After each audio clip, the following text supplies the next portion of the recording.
సమాచారం కోసం 95 న్యూస్ ఇప్పుడు యాప్ లో మీ ముందుకు వచ్చింది. వెంటనే డౌన్లోడ్ చేసుకుని న్యూస్ అప్డేట్ తెలుసుకోండి. ప్రతి క్షణం ప్రజాక్షేమం కోసం. ఇక్కడైతే మనతో పాటు కొంతమంది ఇబ్రహీంపట్నం నుంచి వచ్చిన వారు ఉన్నారండి. వారితో ఇప్పుడు మాట్లాడేద్దాం. అసలు వారు గాంధీ భవన్ కి వచ్చిన కారణం ఏంటి, వాళ్ళు ఏం చెప్పాలనుకుంటున్నారు? నమస్తే సార్, మీ పేరు ముందు? నా పేరు శ్యామ్లాల్. ఓకే, శ్యామ్లాల్ గారు చెప్పండి, మీరు ఇప్పుడు ఇక్కడికి వచ్చిన రీజన్ ఏంటి, అసలు మీరు ఏం చెప్పాలనుకుంటున్నారు? మీకు అక్కడ ఉన్న ప్రెసెంట్ ఎమ్మెల్యే ఎవరు, మీరు ఎవరు ఎమ్మెల్యే అయితే బాగుంటుంది అనుకుంటున్నారు? ఈ డీటెయిల్స్ అన్ని చెప్పండి. మా దగ్గర ప్రస్తుతం ఉన్న ఎమ్మెల్యే మంచిరెడ్డి కిషన్ రెడ్డి, బీఆర్ఎస్. మాకు గతంలో 376 ఓట్లతోటి ఓటమిని పొందిన మల్రెడ్డి రంగారెడ్డి గారు ఎమ్మెల్యేగా అయితే బాగుంటుందని కోరుతున్నాం. అభివృద్ధి లేదు, హైదరాబాద్కి కూతవేటు దూరంలో ఉన్నాం, అభివృద్ధికి ఆమడ దూరంలో ఉన్నాం. అందుకోసమే అభివృద్ధి కావాలన్నా, ఇంకా ఇబ్రహీంపట్నం నియోజకవర్గంలో డెవలప్మెంట్ జరగాలన్నా,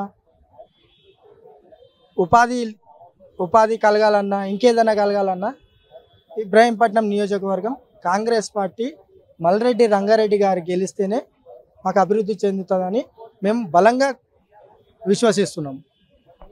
అంటే ఈసారి మల్రెడ్డి రంగారెడ్డి గారు గెలుస్తారు అని విశ్వసిస్తున్నారా? అంటే మీకు నమ్మకం ఉందా? ఒకవేళ ఆయన గెలిస్తే కనుక అక్కడ ఏం చేస్తారు మీ అందరి కోసం? ఇబ్రహీంపట్నంని ఎలా మారుస్తారంటారు ఆయన?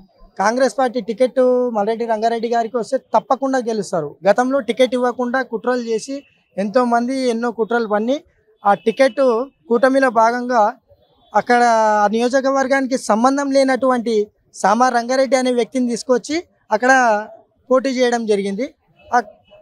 అయినా కానీ ఎక్కడ తలగకుండా మల్రెడ్డి రంగారెడ్డి గారు ఇబ్రహీంపట్నం నియోజకవర్గాన్ని అంటిపెట్టుకొని ఎలాంటి ప్రలోభాలకు గురి చేయకుండా ఎవ్వరు ఎంతమంది కుట్రలు పన్నినా కానీ ఆయన ఇండిపెండెంట్గా పోటీ చేసి కేవలం 376 ఓట్లతోటి ఓటమి పొందారు.